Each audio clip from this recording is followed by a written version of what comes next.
Good evening, folks. We have reached the bottom of the hour, which means it is time to begin. Getting students involved in citizen science is a proverbial win-win for both learners and researchers. And a good place to start is with birds.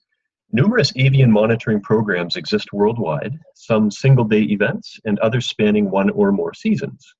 To help you decide which bird-centered program is the best fit for your practice, Liza Barney of Bird Studies Canada is with us to share her expertise. This evening's webinar will last approximately 1 hour, including a 30-minute presentation and up to a 30-minute question and answer period. All will be recorded and posted on our website, greenteacher.com, tomorrow. If you have any comments or questions throughout, please type them into the chat box on the right-hand side of the screen. I will address as many as I can. Any that I do not get to, we will ensure that we address during the question and answer. And at the end of the presentation, we'll invite you to fill out a quick feedback survey. Anyone who does will be eligible for one of 2 free subscriptions to Green Teacher magazine. Green Teacher produces a quarterly magazine which includes innovative articles, activities, and lesson plans from passionate educators both in and outside K-12 classrooms across North America and overseas. For the past 13 years, we have also published several books. We encourage you to subscribe or purchase a book, as this will allow us to continue offering our free webinars. So too does the assistance of our webinar partners, both in Canada and in the United States. Our presenter this evening is Liza Barney, who coordinates the Bird Education Program at Bird Studies Canada. This involves facilitating citizen science and educational programs focused on bird science, monitoring, and conservation. A lifelong lover and learner of the natural world, Liza combines a range of experience in both research and environmental education. We're very pleased that she's joining us this evening to discuss bird-focused citizen science. Liza? Hi, good evening. Thanks, Ian and Green Teacher and everybody online for tuning in tonight for this really important and exciting topic, bird-focused citizen science. This is a really big topic and one that I'm quite passionate about. So I'm going to try to stick tight to my notes so that gives us plenty of discussion time at the end of the webinar.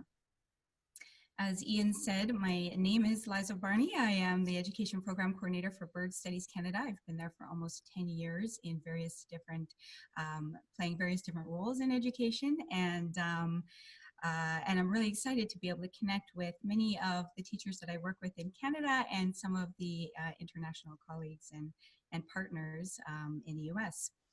I recognize that we likely have a wide range of participants on tonight's webinar, including formal K-12 teachers and informal, non-formal educators, homeschools, community groups, and just general interest from all corners of our country. So I hope to provide a wide range of information that's useful on some level to all participants and welcome questions and discussion tonight after the webinar in the follow-up discussion.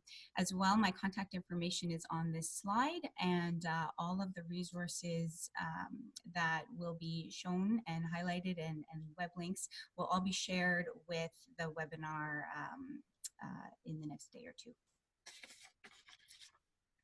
So a quick introduction to where this topic is coming from the Bird Studies Canada end.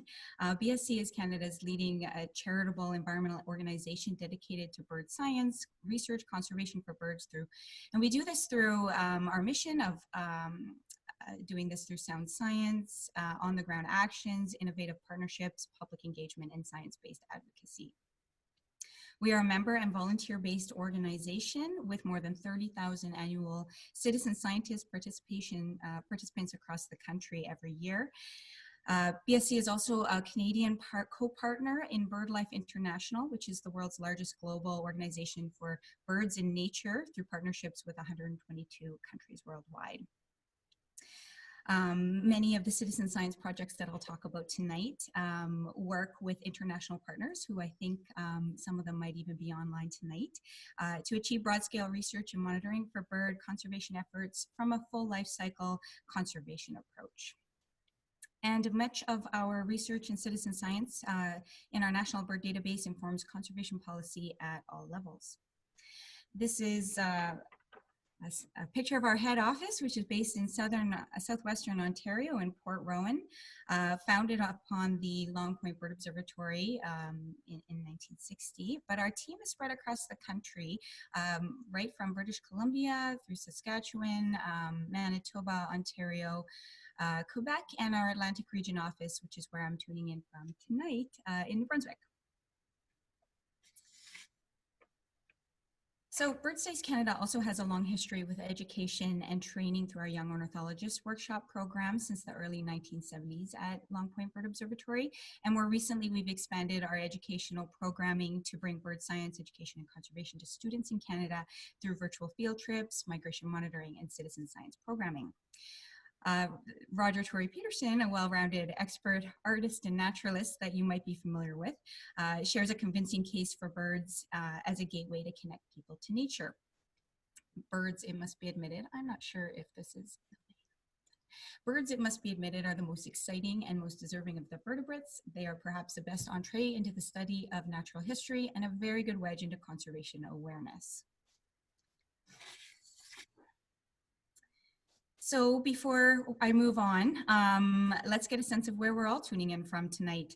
If you can include your name and your location in the chat box, as well as please share if you and what species of bird you may have seen today.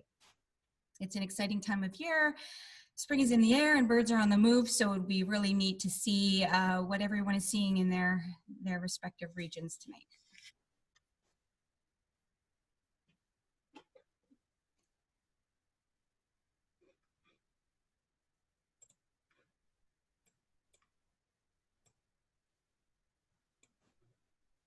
So while we're waiting for those to come in, let's just talk about birds for a few minutes. Birds are an accessible connection to nature all year long. They can be found in our backyards and schoolyards and local parks and communities.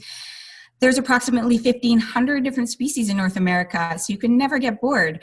About 670 can be found in Canada and more than 1,100 in the US, sourced from eBird. They're dynamic, making use of every habitat during the winter, along migration to rest and refuel, and during the breeding season. Birds are really important in many ways. They provide essential ecosystem and human services by keeping nature in balance, pollinating flowers, spreading seeds, and acting as natural pest control. Birds, through agriculture and hunting, are also an important food resource and industry, and people really enjoy just connecting with nature by bird watching and traveling around to see new bird species. And because birds are such integral parts of our food webs and our ecosystems, they are also really important indicators of changes in their environments.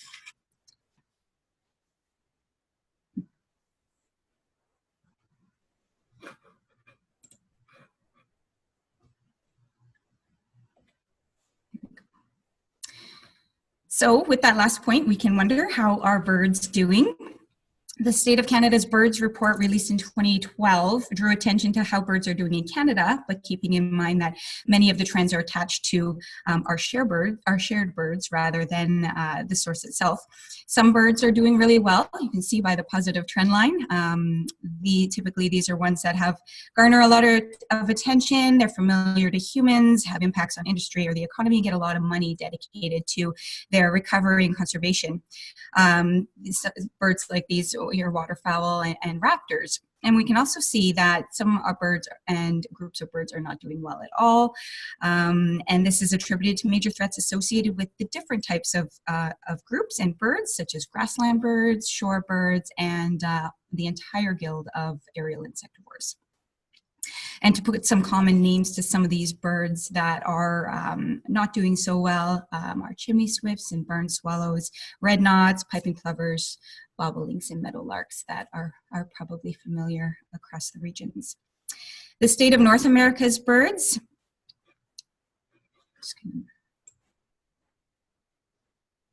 The State of North America's birds shares a similar message in that estimating that a third of all North American bird species are in need of urgent conservation action. So now, not to doom and gloom the start of this webinar, But much of the bird-focused science and citizen science is directed on the understanding the life cycle, connectivity, habitat and resource requirements, distribution and chronologies of birds, so appropriate policy, stewardship, and conservation action can be implemented.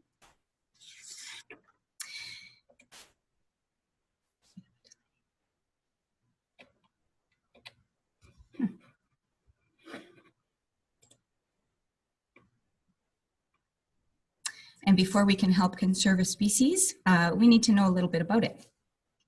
So this, let's meet the barn swallow. This is one of my favorite bird species to profile when I work with groups of students, because it is a familiar and was once a very common bird. It's ubiquitous right across the continent. And it's now listed as a species at risk across much of North America. These impressive little birds, they're aerial insectivores, following their food source in the springtime as they migrate north, often catching the first wave of black flies and mosquitoes in the spring. So they're a welcome, we definitely welcome these birds back. They build these really cool little mud spit nests on the sides of barns and brick walls like school buildings, underneath eaves troughs. They spend a few weeks incubating their eggs and another few weeks raising their young before heading back down to Central and South America, where they spend the winter. So the annual cycle of barn swallows, it's really important to understand the cycle of birds, and each cycle of each species is different. And so it's really, it's a remarkable journey, and the journeys for each of the species is different. And so we really have to have a solid understanding of a species before we can apply appropriate conservation. So as you can imagine, that this takes a lot of time and effort and resources.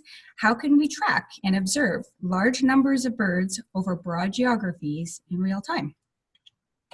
Enter the topic of our evening, citizen science.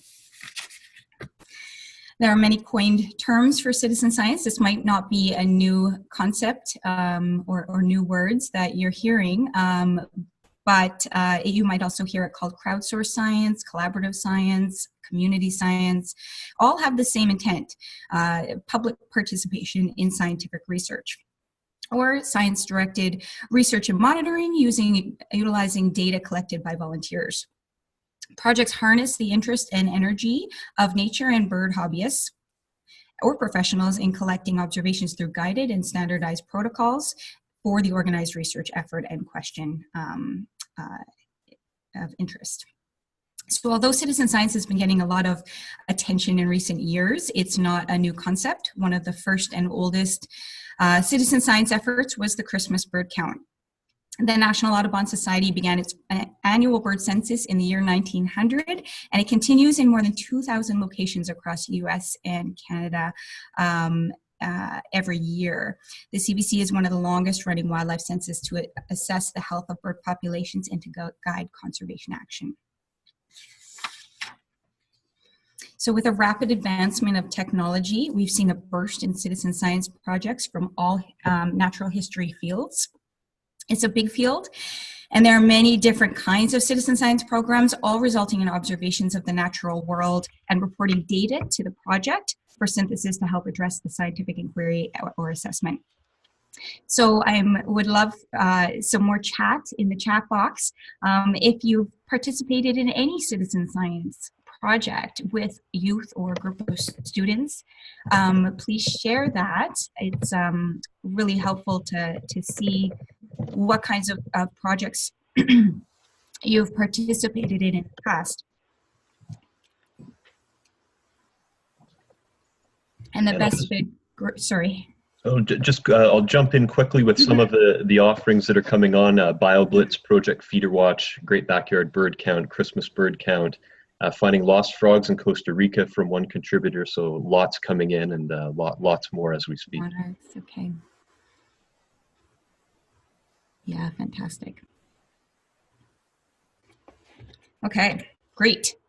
So obviously there's a very large variety of citizen science programs and a lot of bird-focused citizen science programs as well for people to participate in.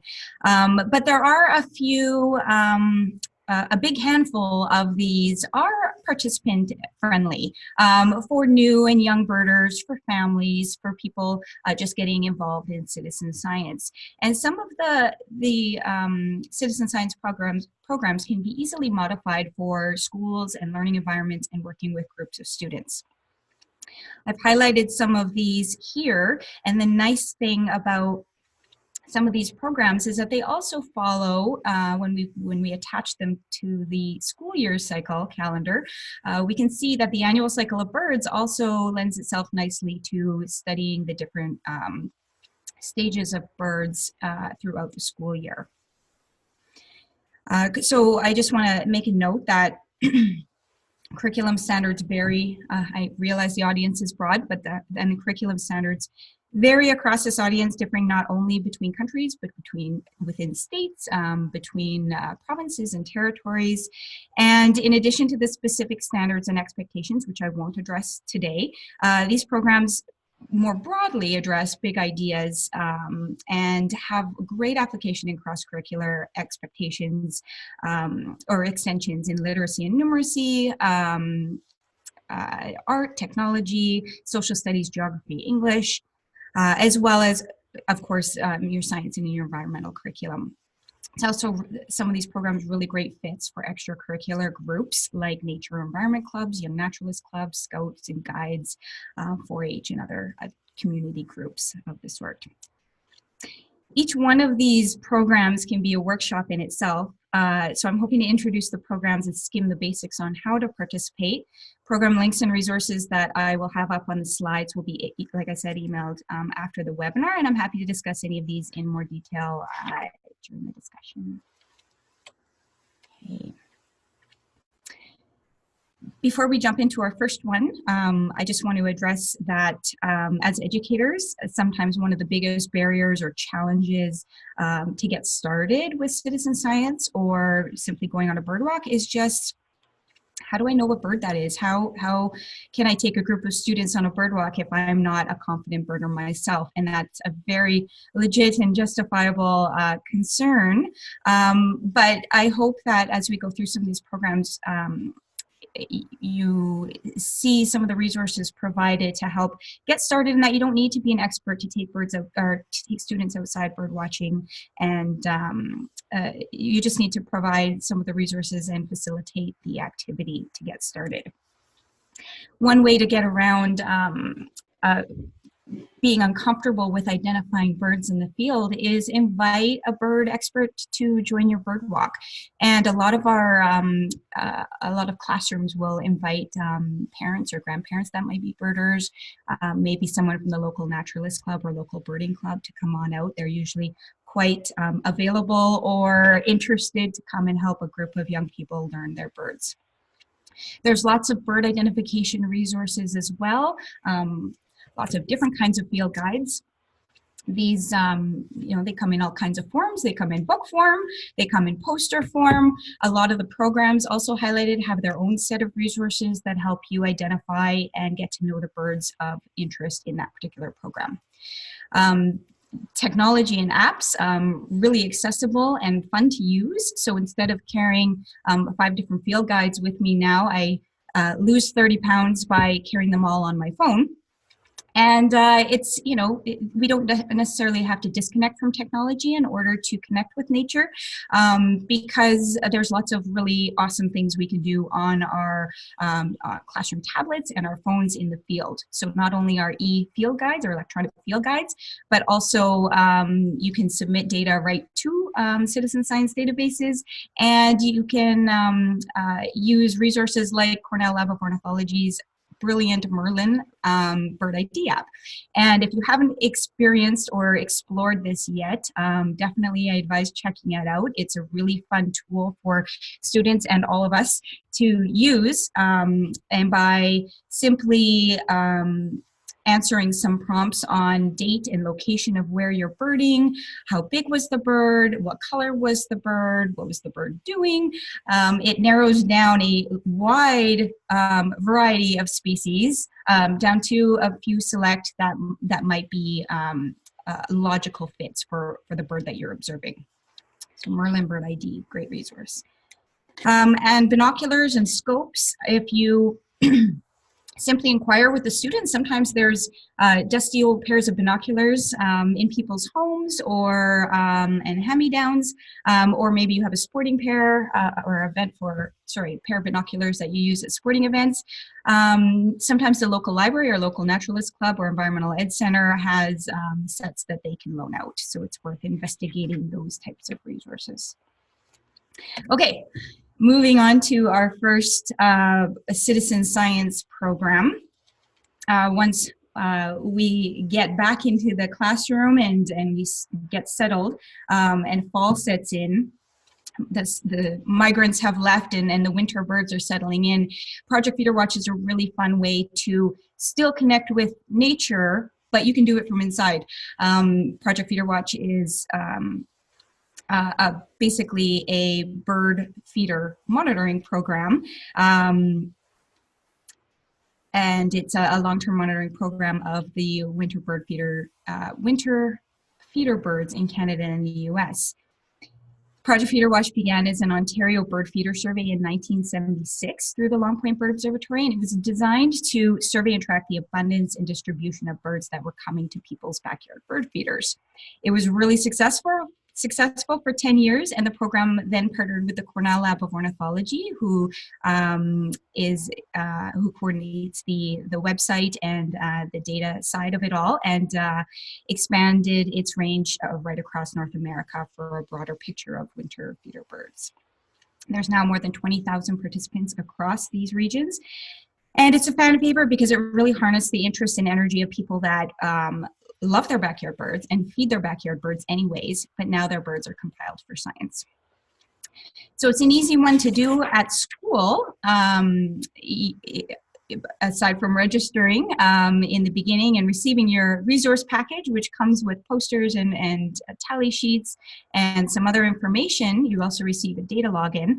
Once you register and receive this information, it's just a matter of setting up some feeders. You can make your bird feeders. At some classrooms I have do recycled bird feeder challenges, and they find all kinds of things in their blue boxes and craft all kinds of really neat bird feeders, and they set them up in the schoolyard. And setting up a bird feeder station from a window where you can see these bird feeders is also fun and important to the monitoring side of it. Your bird watching stations, if they're not from your classroom, maybe they're in a public space like the cafeteria or a library or a common space where a lot of students can watch the birds. It's kind of a fun way to engage the broader school community in this citizen science program. It's a monitoring program where for 2 days, 2 consecutive days every week from November till the beginning of April, you watch and count and record the birds casually or intentionally for at least 15 minutes per count day. What are you counting? You are counting all the birds attracted to your feeder, maybe to the water you provided, to the habitat that is around your feeders, as well as any birds attracted to the birds at your feeder site.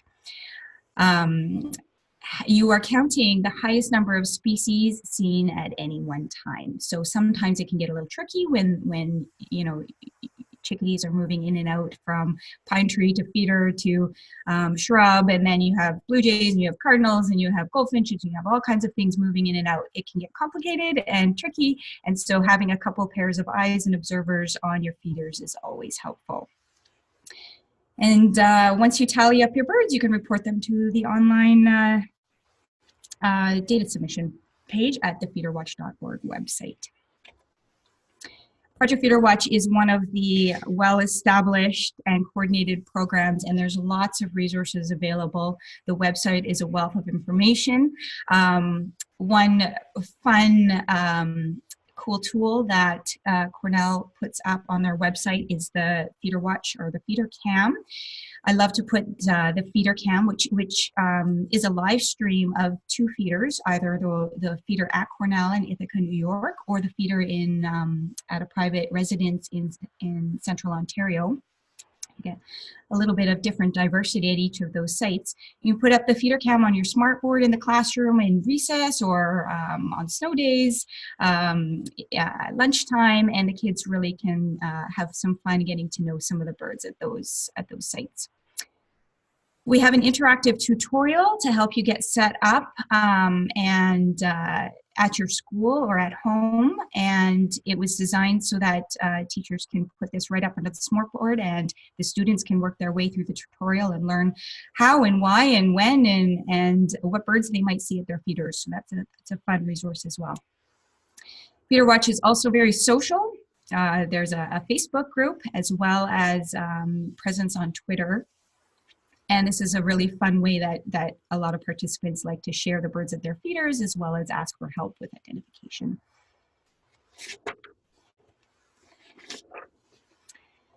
Okay, so moving along in winter, the Christmas bird count for kids. This is a really fun program designed specifically for youth.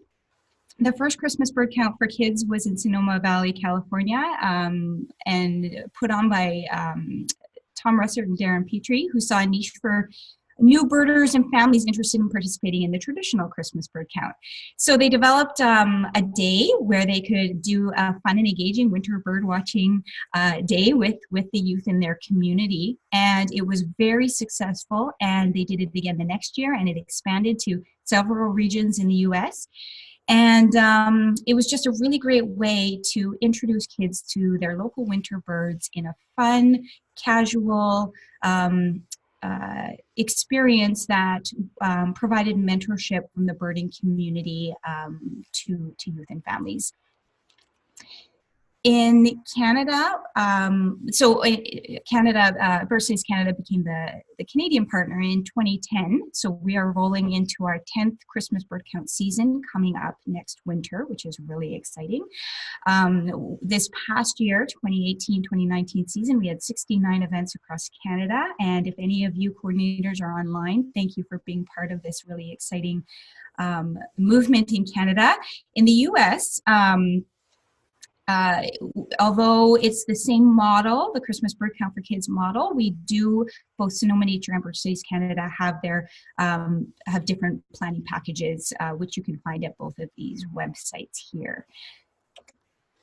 The model for the event is very much the same, similar to the traditional Christmas bird count. The CBC for Kids is the bird census, but with the additional goal of connecting and engaging youth with local winter birds, along with their families and local bird experts. So a typical event might look like, you know, a gathering spot, maybe at a nature center, maybe at a school or environmental ed center. There's generally an introduction to the local birds of the area and how to identify birds, how to use binoculars, quick binocular 101. Then it's up to the kids, and they break out into these bird teams. And the bird teams consist of the youth, as well as their parents and their families and their local bird leaders, their experts that go along on their bird route. When they're all done finding and tallying and identifying and tallying all of the birds that they can see, we come back, and the bird teams share those event highlights with each other. And there's a real pride and ownership with these excited young birders who get to report what they found and what they identified. And you can see the spark, and you can see that they're hooked. And often it's they come back year after year. And when they get a little bit older, the idea is that they help mentor the younger, newer birders in their community. The data gets submitted to it gets submitted through our CBC for Kids data portal in Canada here, as well as through eBird Canada. People share their checklist with CBC for K Canada so that we can do a season summary and data tally from the year and from the regions. And in the US, they also submit to their eBird, but we're still working on collaborating with where the data goes and how we can assess and track participation and the birds, similar to the traditional Christmas bird count. It's a growing program, and we're really proud of how it has grown and spread across both Canada and North America, or Canada and the US, and we look forward to it continuing to do so. So please visit those sites if you're interested in coordinating an event in your community. And if you are, there are resources available to help you. In Canada, we register our events so that we provide a place for people to find an event near them. There's promotional posters, bird ID guides, and the online data submission. I'm going to try and whip through some of this. I could talk about these programs for a really long time. I talked about CBC for Kids being a community event, but we also have a lot of schools that participate. The pictures here on this slide show the different types of ways that people are using this bird census event or program. The very top picture is a community event, so you can see the different levels of participation. The bottom left is a school group, so this is a group of grade 6 and 7 students birding their neighborhood, and they did a fantastic job identifying all of the 15 or 16 species they had that day, which was really exciting for them. And then the third model is where we like to see this program grow, and I'd like to see more engagement with the traditional Christmas bird counts, welcoming youth birder groups in their circles. And so the Frontenac Provincial Park Count has done this for the past couple of years, and it's been a really great experience for the students, or for the youth, as well as the birders. So who are the Christmas bird counters? Some of the long-term Christmas bird count champions are highlighted here, showing diversity of participation and networking that happens as a byproduct of the program. The CBC for Kids is unique on both the formal and informal education landscape, but also in the citizen science community.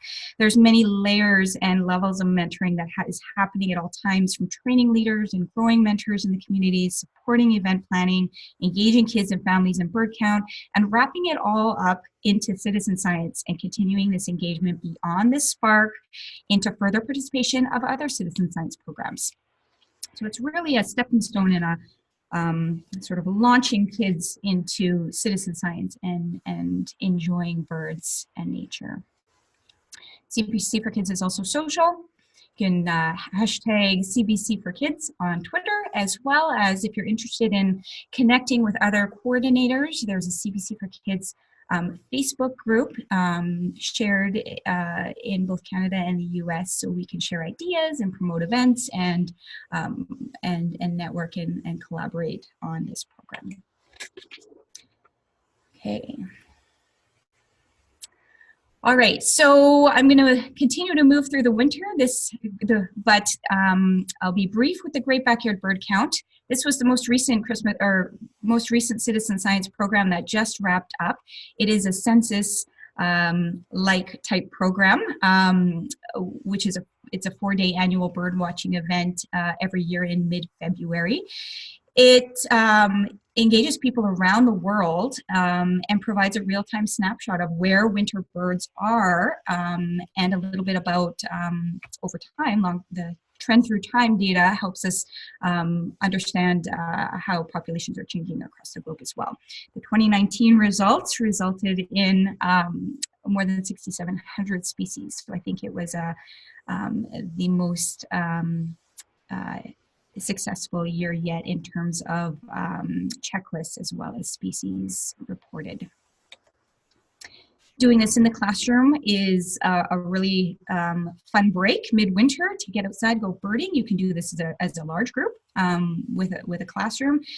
If you do so, keep only 1 or 2 checklists within your group. Not every student gets a checklist. They all can have binoculars and field guides and help with identification, but it makes it much easier if you have only 1 checklist circulating within the group. If you have small groups, try and get them to bird watch in different regions or different areas, maybe different parts of the schoolyard, or disperse around the neighborhood. Students can then submit their bird count data using a smartboard or the app, and the data goes right into the eBird database. All right. So this is the next upcoming citizen science program, and it's very exciting because there are sights and smells of spring in the air. So very soon our birds back here in Canada will be here soon and starting to think about their nesting season. So Project NestWatch is a citizen science program to monitor nesting birds at any time of the year, but the majority of songbirds that we see that people connect with is during the spring. This program is very much rooted in the provincial and regional nest record schemes in Canada, which provide breeding bird data going back to the late 1800s. This project, but the citizen science piece of this project invites people to submit the information about the nesting birds in their neighborhoods, in their backyards, and it really helps to grow the database of breeding ranges and habitat requirements of birds that people are familiar with as well, the timing and numbers of eggs and young, as well as breeding success. So although it's similar in protocols and goals, Project NestWatch in Canada and NestWatch in the US maintain independent databases, although we often share resources back and forth in terms of interest from students and schools, and the nestwatch.org website is also a wealth of information with lots of information about what bird is nesting where, and how to build nest boxes and how to install nest boxes that are safe for birds and for participation in this program. So I invite you to check out those resources if you're interested to do this at your school. It's a fairly simple project in how it's coordinated, but the information is incredibly valuable. So there is a bit of a protocol associated with the tally sheet. Basically, you can go out and into the schoolyard or into the neighborhood, and if you notice birds carrying nesting material or acting like they are defending territories or attracting mates, you might have a nesting bird near you. You can seek out and find a nest, or you can build and install a nest box on your school property or in your backyard.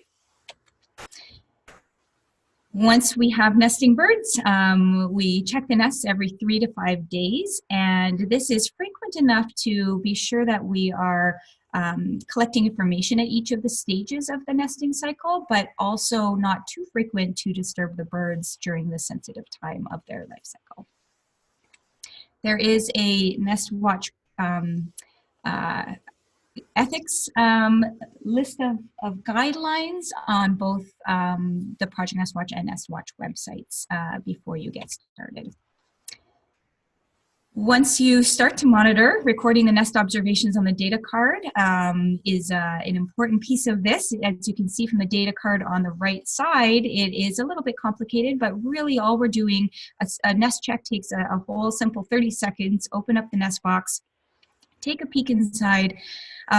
We are hands-off. We don't advise touching the eggs. Sometimes it's a little bit tricky to see with the nesting material, but you can peek in or use a mirror to count the eggs or count the chicks, and you just simply record how many are in there, and you close it back up and you come back 3 to 5 days later. So it's a very simple monitoring protocol.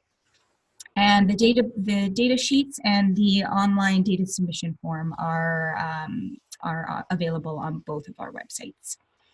The information collected from Project NestWatch and NestWatch is invaluable.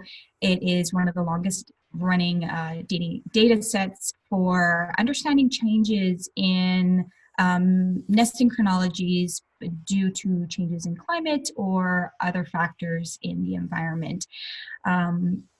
We also learn a lot about shifts in breeding range distribution across Canada and across the United States. And it's also a really special project for participants because because it is a sensitive time of that life cycle, we really get a connection with the birds that are nesting in our backyard, whether it's a robin or the barn swallows or the blue jay. It gives us an extra connection with what's happening in the natural world. There's also a stewardship component that can happen with all of these programs. I love this, these photos sent in by a school in York Region District School Board in Ontario. And they were so proud to have a nesting bird, a chickadee, nesting in their box, that they made signs so that they could help protect those birds in their schoolyard. And the last program that I'm going to talk about is Schoolyard Bird Blitz. And Schoolyard Bird Blitz is takes a little bit of the best of a lot of these citizen science programs, and it is designed specifically for schools across the country.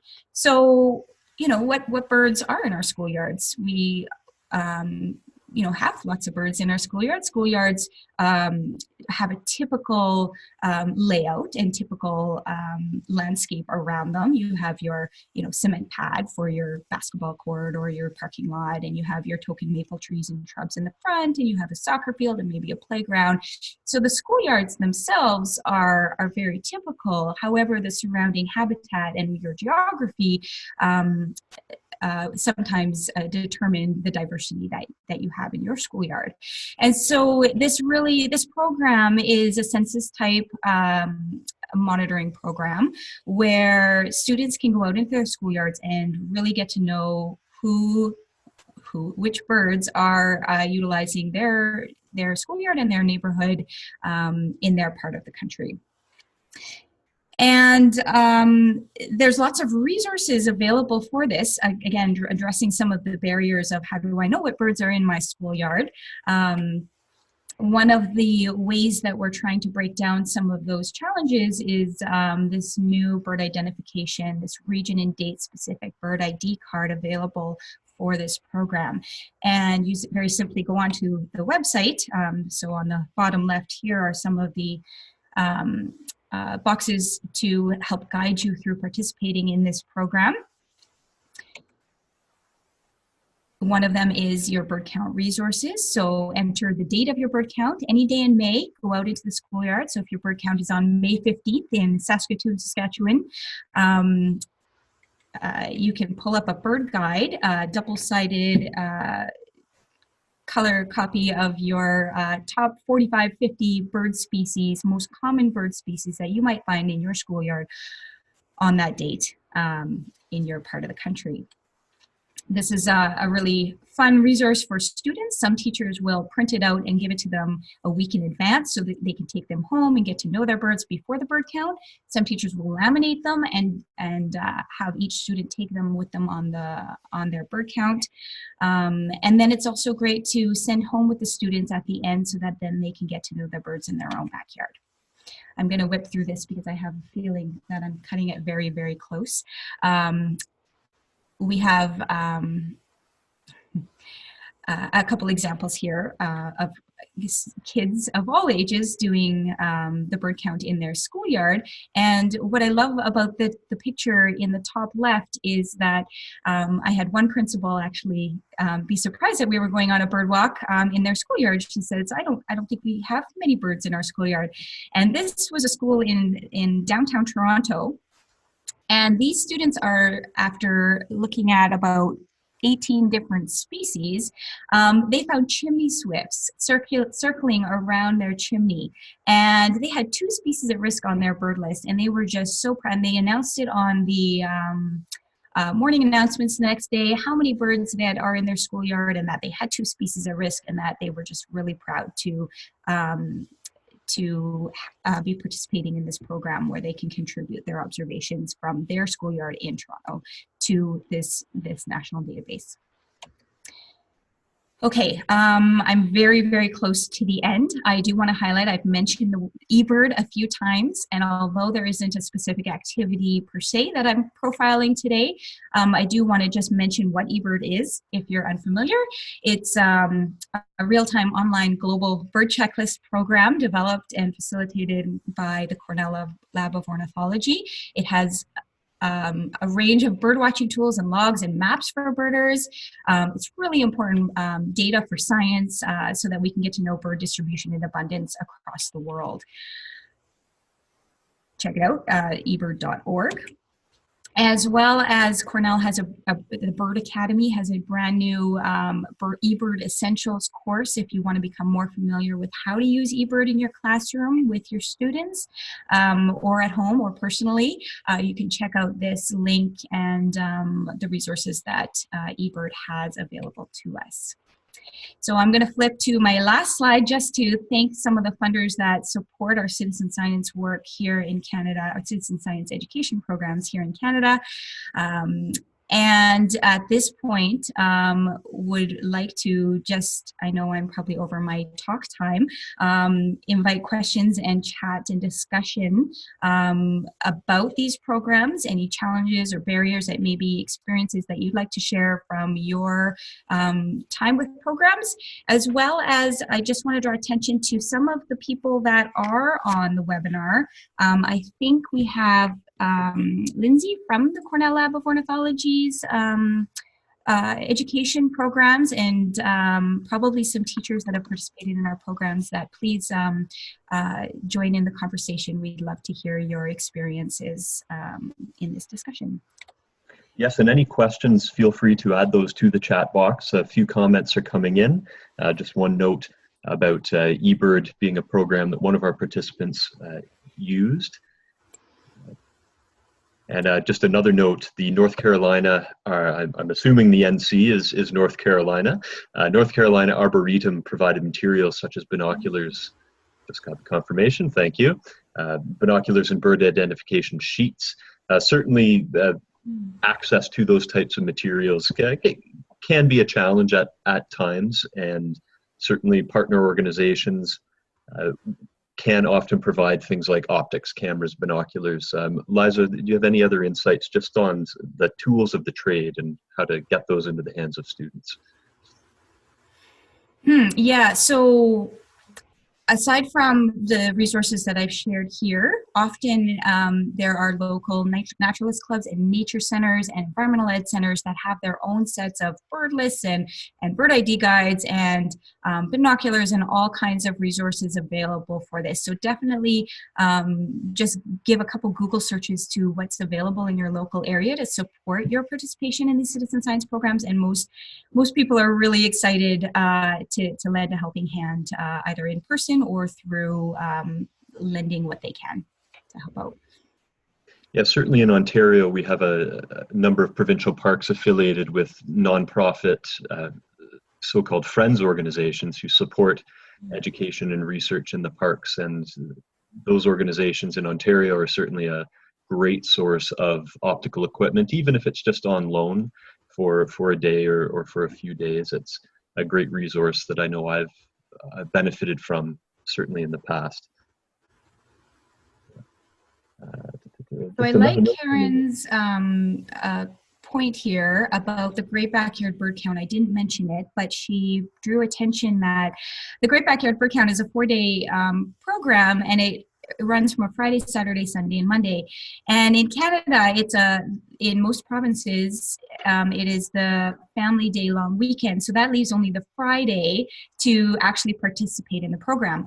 So what we've done with some schools is we do a mock GBBC the week leading up to it, so students can then do the Great Backyard Bird Count with their families at home, or the same thing, do it on the Friday with the students and then send it home as homework and compare the list from what they found in their backyards over the weekend when you get back to school on the Tuesday.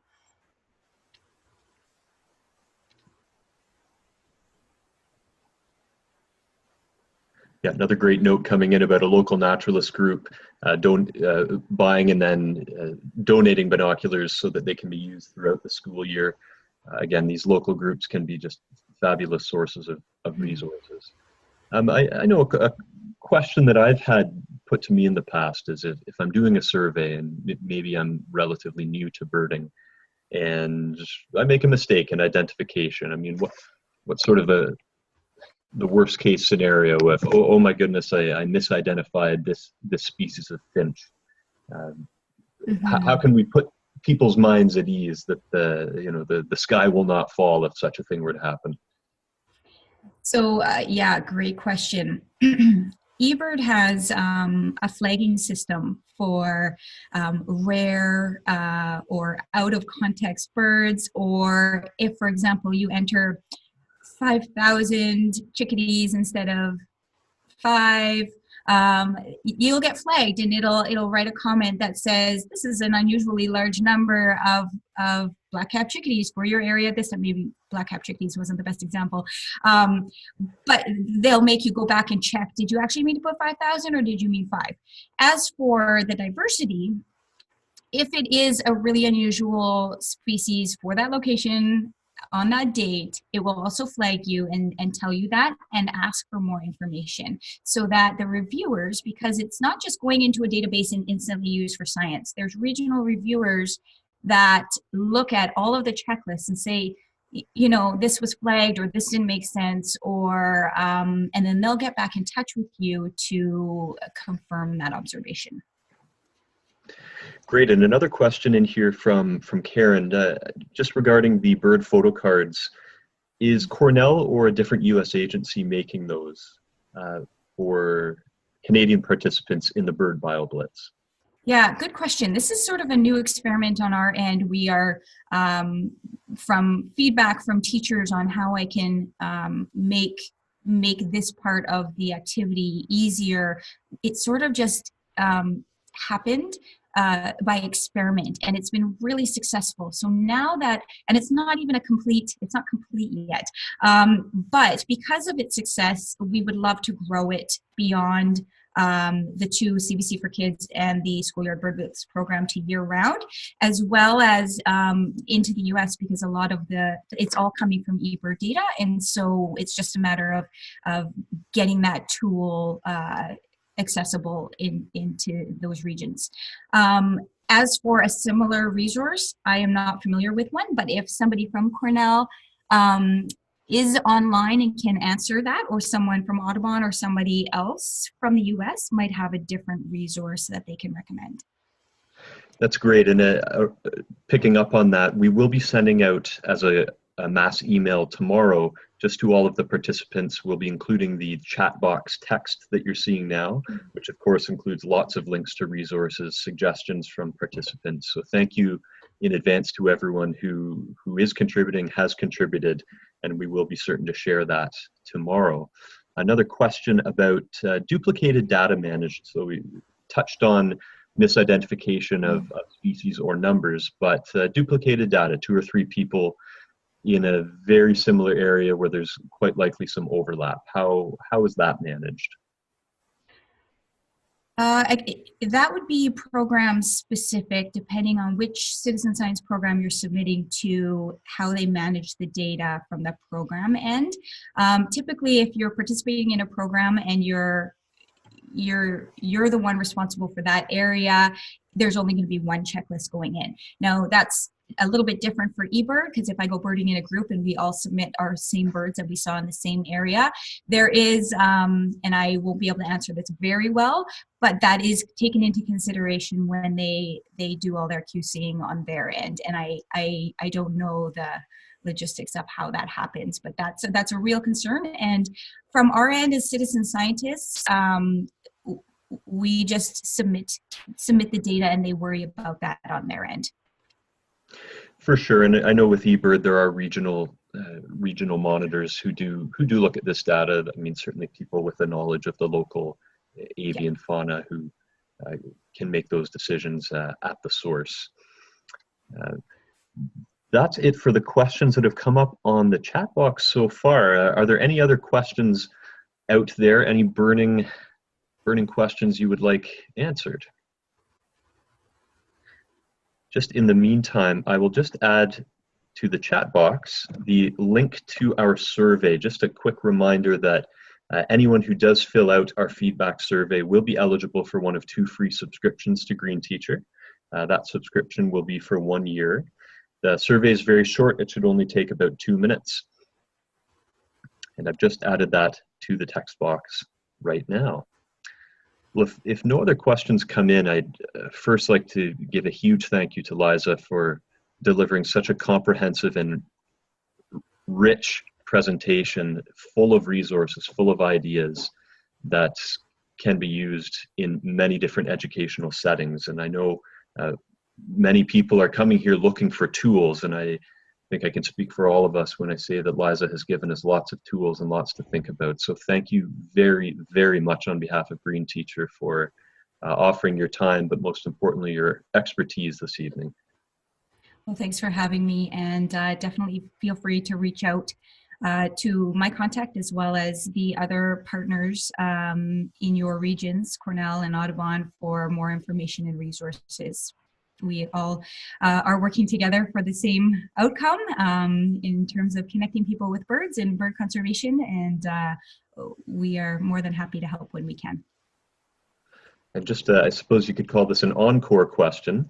Just a question specifically about bird posters. Of course, Liza's placed in front of an excellent poster. I must admit I have had that one at some point in my life. I'm not sure. It's probably rolled up somewhere, but just a question about how teachers can get those.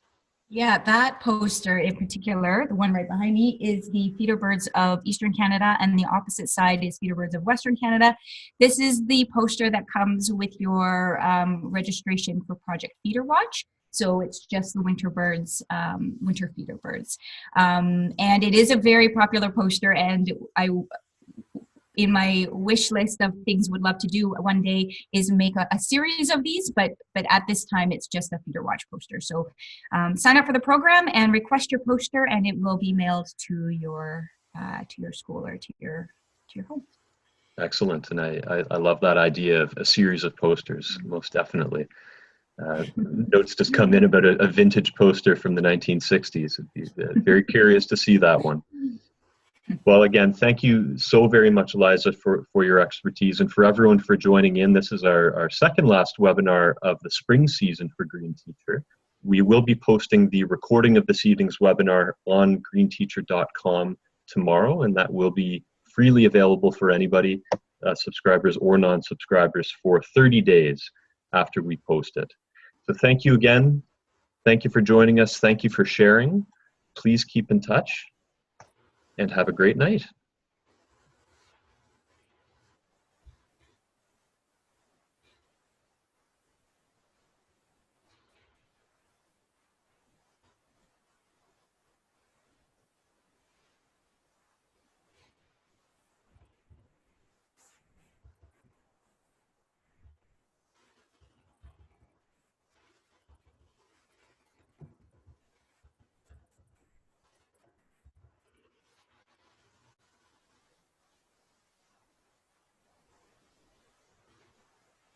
Oh.